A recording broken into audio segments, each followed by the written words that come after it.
Good morning mga kahabi. Sabado rides na naman ngayon. Papadyak kami ngayon ng papuntang Baras Rizal sa mga Antila. So ang meet up namin is sa C6 at Baybris intersection.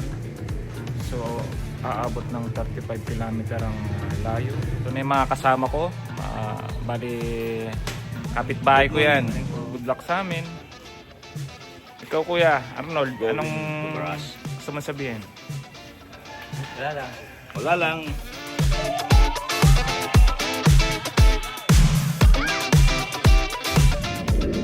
Mga ilang oras natin papadyakin yung mga Antila? Siguro mga Tatlo matagal na siguro. tatlo matagal. Kasi ano lang siya, 35 kilometers lang siya. Oo. Mga subukan ng long ride. Suso, wala pa. Wala pa suso.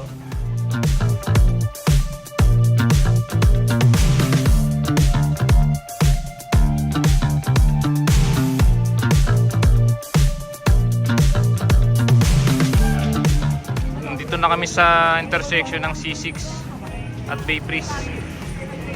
Kami na lang pala hinihintay. Ito, marami-rami na kami. So, papadyak na rin kami. So, kita-kits na lang sa Baras.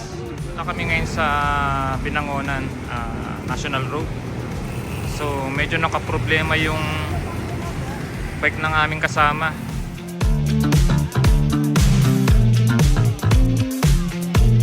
Buti na lang maraming marunong sa amin na mag-ayos ng mga sira ng bike.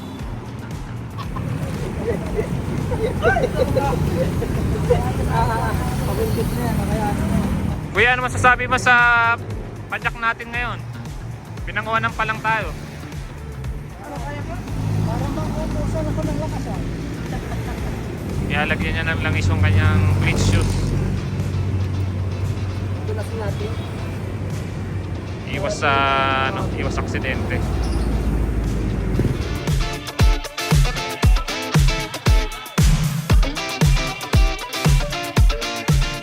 So eto na, nahanginan na yung gulong.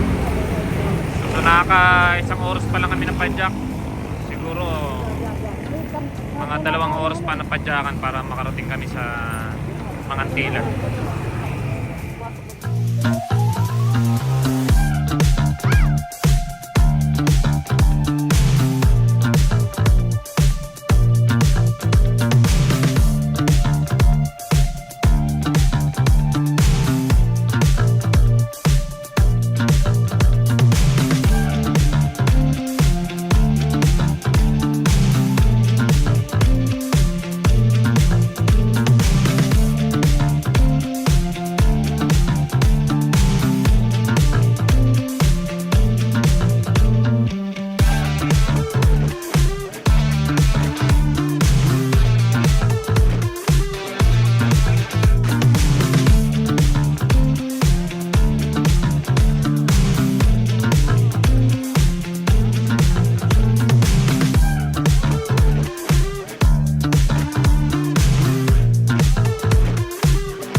Diversion road ng Cardona.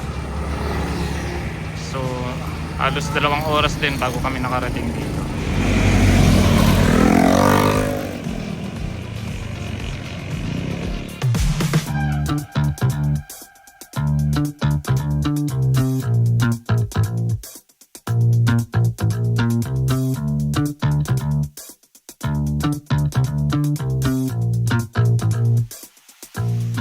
Inabot na kami ng gutom. Kain muna kami. Panawid gutom, tinapay.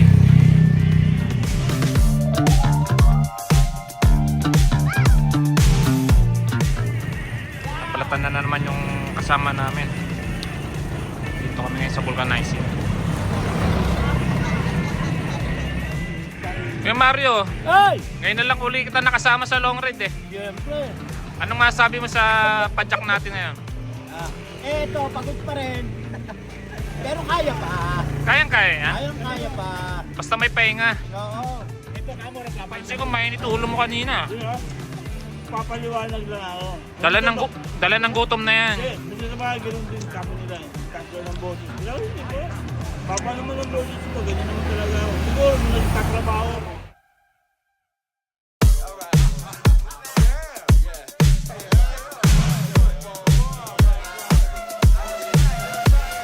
Nandito na kami ngayon sa bayan ng Morong after 3 years ng padyak. Pinulipat yung isa naming kasama, si Kuya Joel. So ito, lakad muna, pahinga.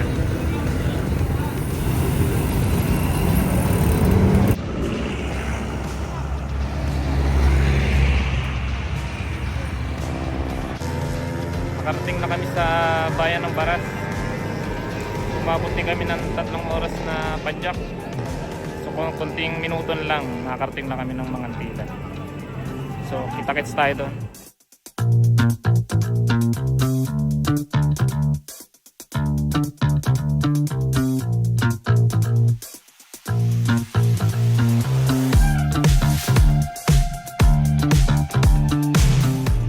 So napagkasunduan ng grupo na kakain muna kami. Dito kami ngayon sa Lugaw Project. Sakop ng Baras. Maliit mo po! Yung maliit mo yun!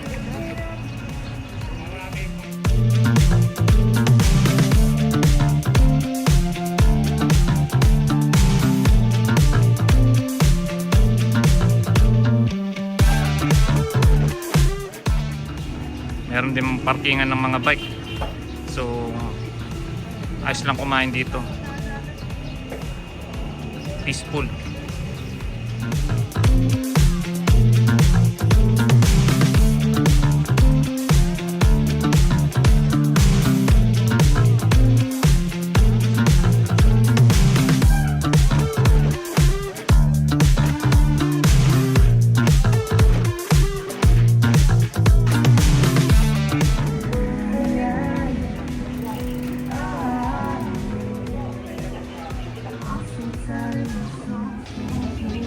So maganda kainan dito. May mga kubo-kubo pa. Siguro mga 5 kubo to. Accommodate niya mga 10 to 20 person.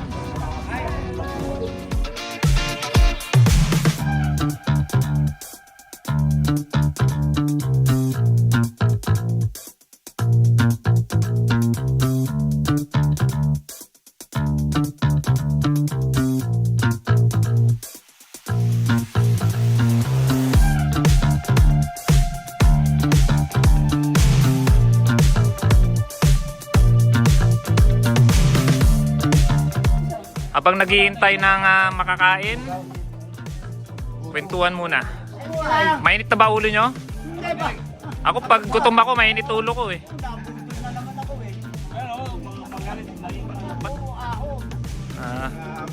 Ang hahaba pa. Basta pag pumunta ka ng Rizal, saan mo may paon?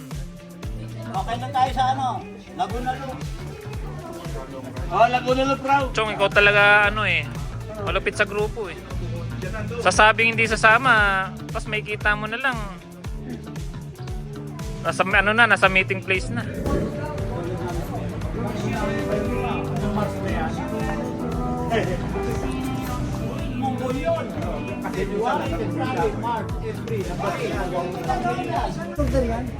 May mga umorder ng goto, lugaw. Sa akin hinihintay ko pa. Bangos bang silog. Marami silang silog. May tosit. Marami.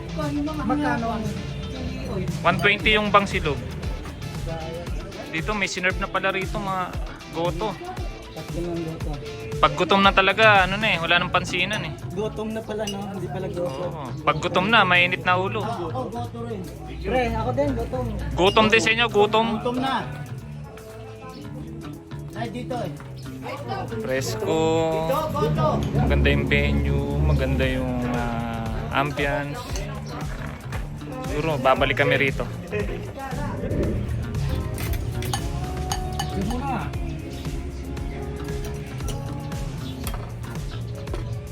kutsara. Oo, makakakutsara.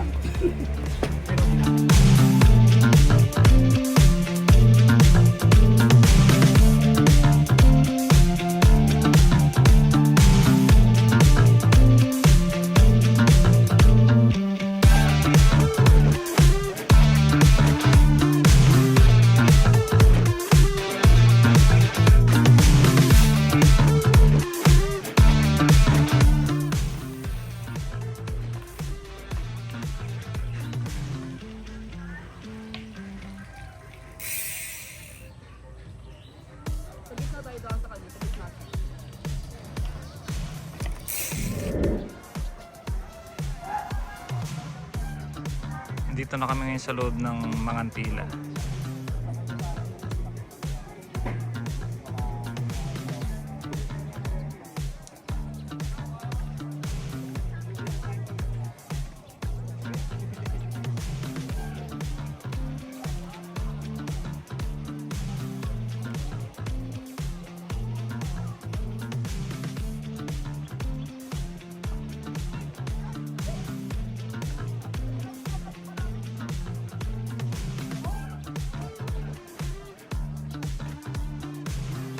Malaki na rin pinag-iba na itong Mangantila na to.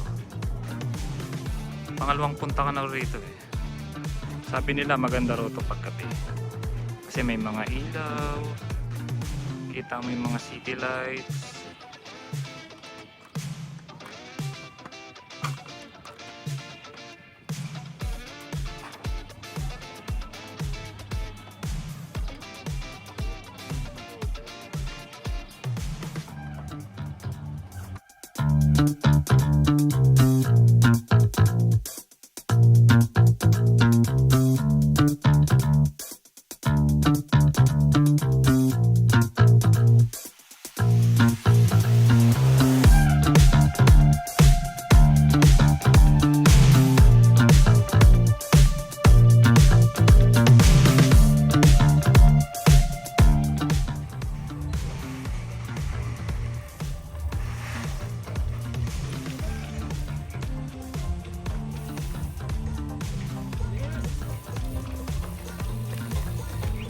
Mission accomplished.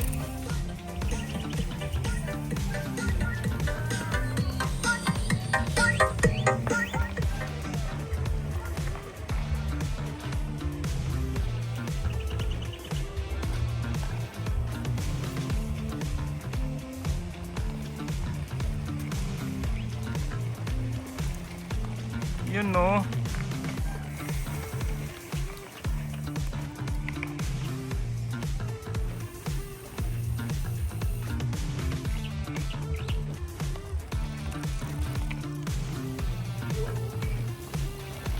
Ayos, thank you.